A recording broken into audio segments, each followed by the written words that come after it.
विचार जागर फाउंडेशन हे याच्यासाठी स्थापन केलेलं आहे की महाराष्ट्रातल्या याचा विचार करण्यासाठी आणि त्यासाठी जनमत जागृत करण्यासाठी स्थापन केलेली ही एक संस्था आहे. या संस्थेचा मी अध्यक्ष आहे, पण अध्यक्ष काहीच करीत नसतो. बाकीचे लोकच, बाकीचे कार्यकर्तेच काम करत असतात. माझं फक्त त्यात अध्यक्ष म्हणून नाव आहे, याच्या पलीकडे काही. आपल्या देशाला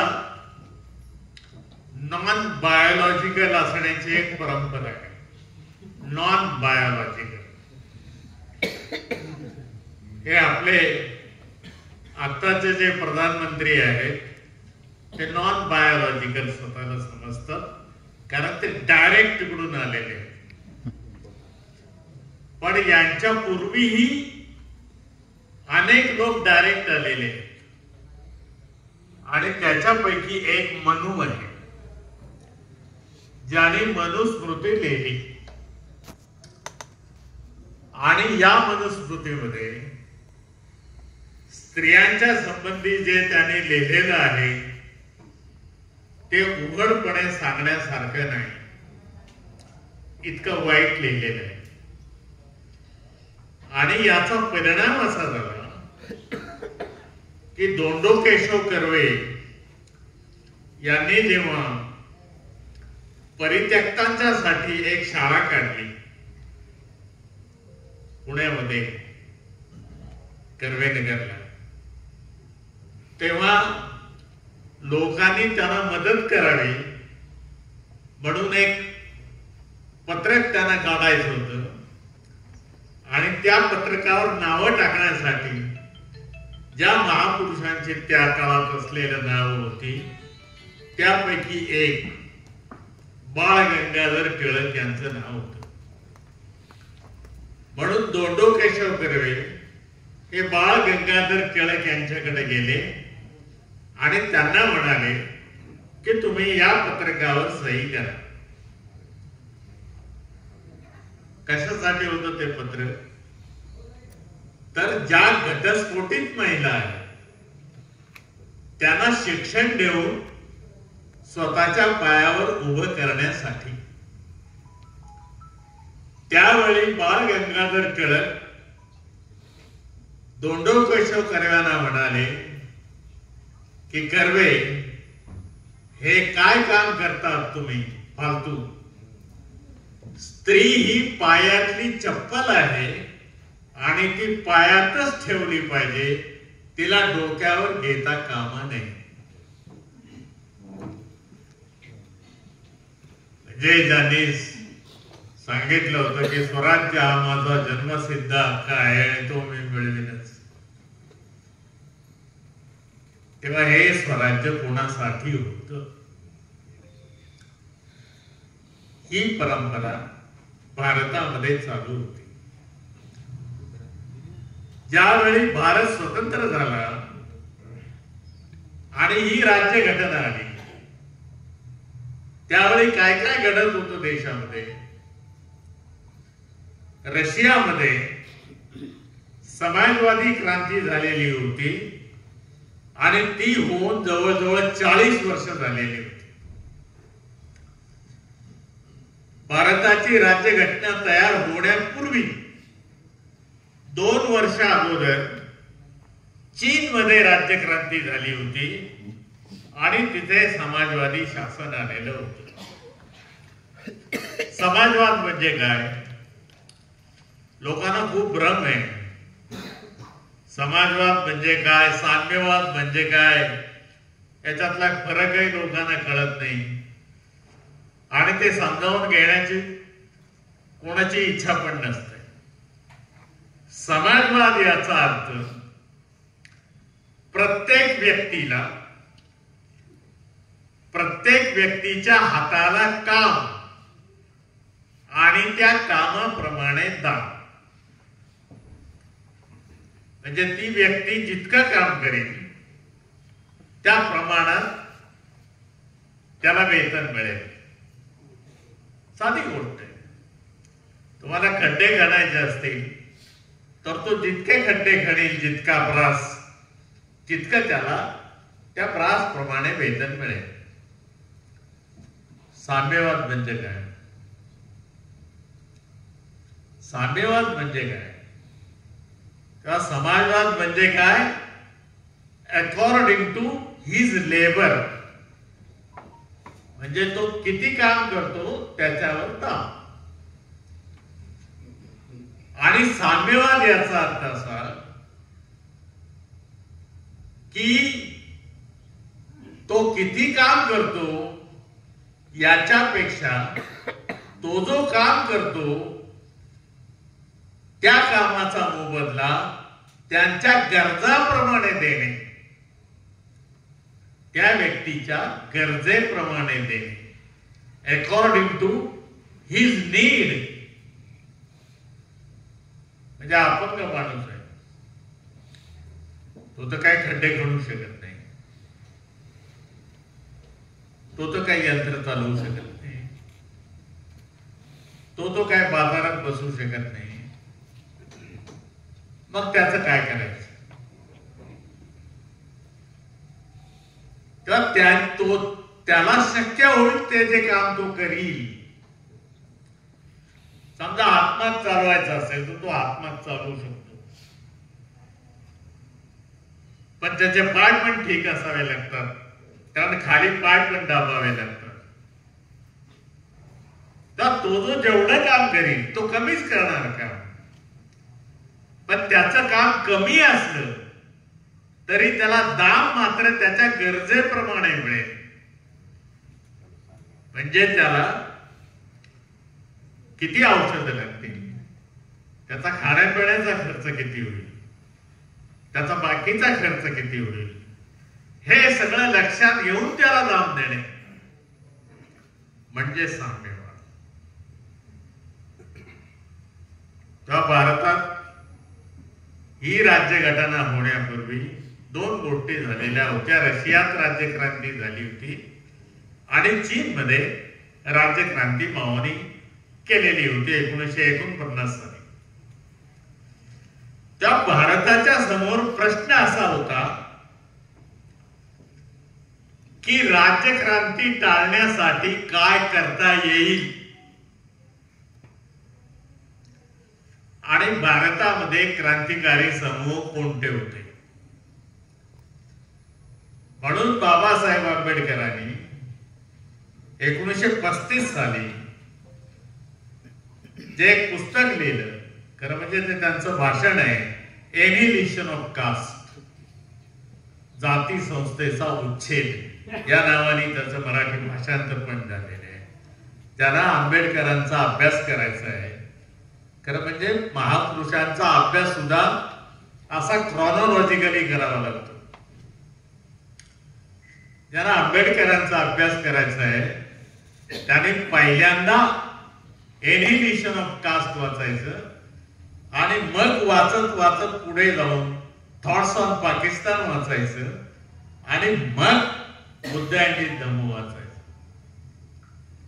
जसं ज्योतिबा फुलेंचा अभ्यास करताना कोणतंही पुस्तक अगोदर नाही वाचायचं, अगोदर गुलामगिरी वाचायचं आणि मग त्याच्यानंतर सार्वजनिक सत्यधर्म वाचायचं. अशी एक विचारांची एक परंपरा आहे, विचारांचा एक विकास आहे. त्या बाबासाहेबांनी 35 साली कम्युनिस्टांना असं विचारलं की तुम्हाला क्रांती करायची आहे, पण या क्रांतीसाठी जो क्रांतिकारी समूह आहे तो आहे जात. कारण भारतात वर्ग नाही, भारतात जात आहे. या पूर्वीच्या दोन्ही वक्त्याने आपल्याला सांगितलेलं आहे की भारतामध्ये जात हे वास्तव आहे.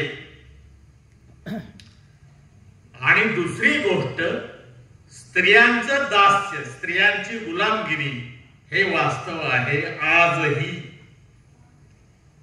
मोठमोठ्या हुद्द्यावर असणाऱ्या स्त्रियांना जेव्हा पगार मिळतो, त्या पगार घेऊन घरी आल्या की त्यांचा संपूर्ण पगार एक तर सासऱ्याच्या हातात द्यावा लागतो, नाही तर नवऱ्याच्या हातात द्यावा लागतो. हे दोन दास्य आहे, एक जातीचं आहे, एक लिंगाचं आहे. याच्यातून मार्ग कसा काढायचा? हा क्रांतिकारी समूह देशामध्ये कोणते आहेत? विशेषतः या खालच्या जाती आहेत त्या सगळ्या आदिवासी आहेत. आणि आदिवासींना तर मोठी परंपरा आहे, कारण बिरसा मुंडा सारखे लोक साम्राज्यशाहीच्या विरुद्ध लढलेले होते. त्यांच्याकडे एक लढण्याची परंपरा आहे. आणि भारतात तर लोकशाही आणायची आहे. त्या भारतात लोकशाही आणायची आहे, भारतात क्रांती टाळायची आहे. याच्यासाठी काय करता येईल याचा जेव्हा विचार होऊ लागला, त्यावेळी एक विचार पुढे आला, तो म्हणजे भारतामध्ये हुकुमशाही राज्यक्रांती टाळायची असेल तर भारतीय राज्यघटनेमध्ये आरक्षणाची व्यवस्था करावी लागेल. तेव्हा आरक्षण हे लोकशाही वाचवण्याचं एक साधन आहे, ही गोष्ट लक्षात ठेवा. ज्या दिवशी आरक्षण संपेल त्या दिवशी या देशामध्ये क्रांतिकारक समुदाय क्रांती करायला सुरुवात करते. म्हणून हे टिकलं पाहिजे असं इथल्या सत्ताधाऱ्यांना वाटतं आणि बाकीच्यांना पण ते वाटतं. किती दिवस ठेवायचं आरक्षण याच्या संबंधी चर्चा आहे.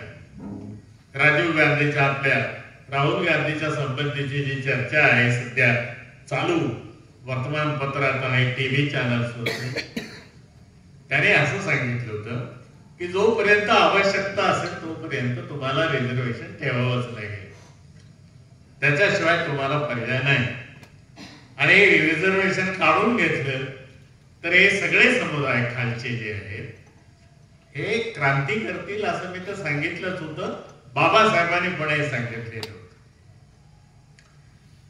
तेव्हा राज्यघटनेमध्ये आरक्षण आलं ते भारतामध्ये लोकशाही वाचवण्यासाठी आणि समाजवादी समाज रचना येऊ नये याच्यासाठी आरक्षणी केलेली तरतूद आहे.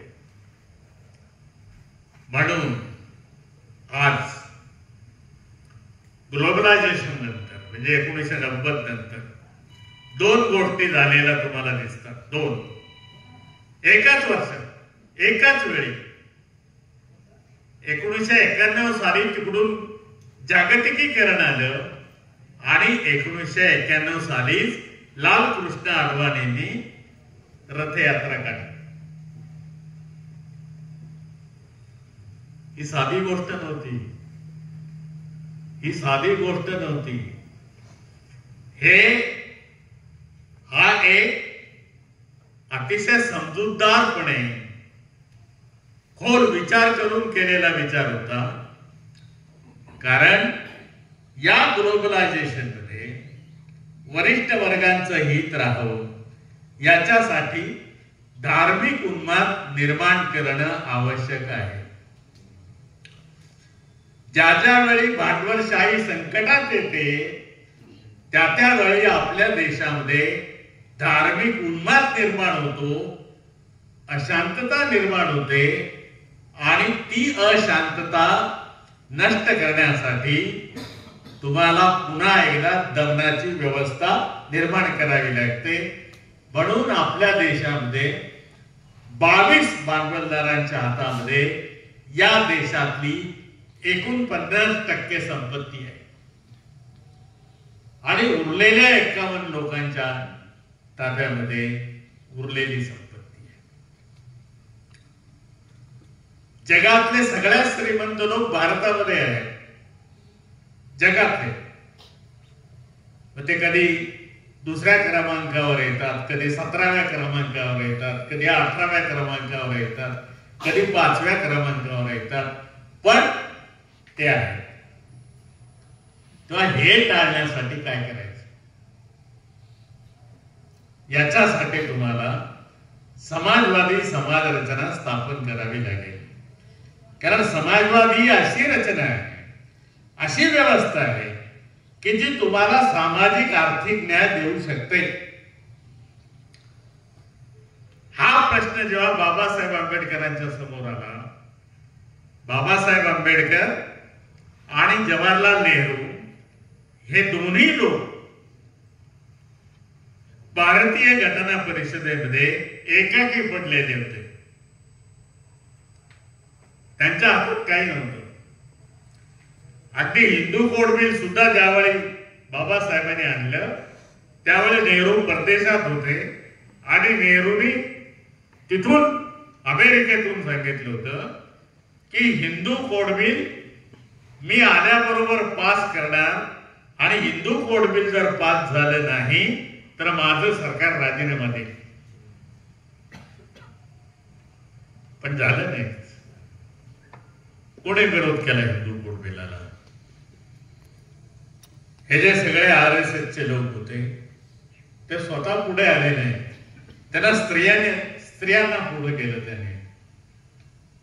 एक गोष्ट लक्षात घ्या की RSS चे लोक इतके चतुर आहेत की ज्या ज्या वेळी महत्वाची लढाई करावी लागते त्यावेळी ते स्वतः लढत नसतात, ते स्त्रियांना पुढे करून त्यांच्या पाठीमागे उभे राहतात. आणि म्हणून बाबासाहेबांच्या विरोधी स्त्रियांनी मोर्चा काढला की ज्या हिंदू कोड बिलामध्ये या स्त्रियांचेच अधिकार होते. तेव्हा आज आरक्षणाचं काय, आपल्या सर्वोच्च न्यायालयाने निकाल दिलेला आहे आरक्षणाचा. आणि काय सांगितलेलं आहे की याच्यामध्ये कसं विभाजन करायचं. एक गोष्ट खरी आहे की ज्या सशक्त जाती आहेत त्यांनी रिझर्वेशनचा अधिक फायदा घेतलेला आहे आणि ज्या कमजोर जाती आहेत त्यांच्यापर्यंत आरक्षण पोहोचलेलं नाही. उदाहरणार्थ महाराष्ट्राचा विचार करायचा ठरला तर आरक्षणामध्ये सर्वात पुढची जात पूर्वाश्रमीचे महार आहे. कारण काय याचं एकमेव कारण आहे की बाबासाहेब आंबेडकरांनी 36 सालीच सांगितलं होतं की या देशातल्या अस्पृश्यांनी खेड सोडावं आणि शहरात जावं. कारण शहरात जाती व्यवस्था नाही, शहरात वर्ग व्यवस्था आहे पण जाती व्यवस्था नाही. बाबासाहेबांनी त्यावेळेस आणि म्हणून ही सगळी मंडळी, जर तुम्ही महाराष्ट्राचा विचार केला तर हे सगळी मंडळी महाराष्ट्रातली पहिल्यांदा मुंबईत गेली आणि गोदीमध्ये कामाला लागली. जिथं जिथं काम मिळेल तिथे तिथं ते काम करायला लागले. ते झोपडपट्ट्यामध्ये राहायला लागले. झोपडपट्ट्यामध्ये हिंदू पण होते, उच्च जातीय लोक पण होते, ते पण तिथंच काम करत होते. त्यांचे रोटी पेटी व्यवहार पण असे गुपचूप गुपचूप चालू होते. कारण तरुण मुलं तरुण मुली एकत्रित आले की ते जात बघत नाही. कारण प्रेमाला जात मान्य नसते. प्रेम हे मोकळं असतं. ते तिथं सुरू झालं आणि समाजामध्ये श्रमिसळ सुरू झाली. बाकीच्या जाती काय झाल्या? कारण बाबासाहेब आंबेडकरांनी महाराजांना पहिल्यांदा सांगितलं की तुम्ही बलूच सोडा. ते सोडलं. मातंगाचं काय झालं? मातंगाला स्वतःचा व्यवसाय होता दोर निर्माण करण्याचा आणि दोर ही शेतकऱ्यांची सगळ्यात मोठी आवश्यकता होती म्हणून ते गावातच राहिले. चांभारांचं काय झालं? चांभार गावातच राहिले. याचं कारण शेतकऱ्यांना मोठ पाहिजे होती आणि मोठ तयार करणारे लोक चांभार होते. चपला तयार करणारे लोक चांभार होते म्हणून ते खेड्यात राहिले. महार पुढे गेले याचं एकमेव कारण असं की त्यांच्याकडे पारंपरिक असा कोणताही व्यवसाय नव्हता. त्यांना व्यवसायच नव्हता, अजिबात व्यवसाय नव्हता. तेव्हा असे हे व्यवसायहीन असलेले लोक, म्हणजे जे खेड्यामध्ये मेलेली गुरं उडत होते वगैरे वगैरे, जे काही कामं करत होते, हा त्यांचा व्यवसाय नव्हता. पोट भरण्यासाठी त्यांना व्यवसाय नव्हता. मला अजून आठवतं की 1970 सालापर्यंत महार लोक खेड्यामध्ये भाकरी मागत होते आणि महारवाड्यामध्ये पाळे असायचे की याची 1 महिना झाली की याची 1 महिना, याची 1 महिना, याची 1 महिना, अशा पद्धतीनं ते भाकरी मागत असत. हे मी 1970 सालापर्यंत खेडेगावामध्ये बघितलेलं आहे. पण आज हे सगळे लोक शहरात गेले आणि शहरात जाऊन शिक्षण घेतलं, मुलांना शिकवलं आणि त्याच्यामुळे ते नोकऱ्यांच्या मध्ये सर्वोच्च स्थानी आहे.